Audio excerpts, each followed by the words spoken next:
Buongiorno e ben ritrovati con l'informazione flash di Noi Sicilia. Vediamo insieme i titoli più rilevanti della mattina.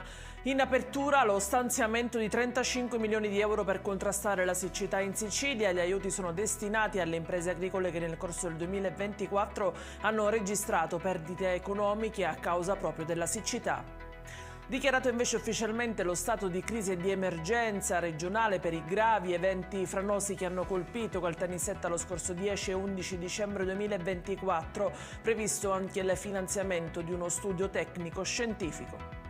La cronaca da Floridia nel Siracusano, dove un bimbo di 4 mesi è stato ricoverato con prognosi riservata nel reparto di pediatria dell'ospedale San Marco di Catania per lesioni alla testa. In corso le indagini dei carabinieri coordinati dalla procura di Siracusa. Operazione Efesto, emerse gravi irregolarità nella commercializzazione da parte di un'azienda di pellet nel Ragusano, sequestrate oltre 56 tonnellate di materiale.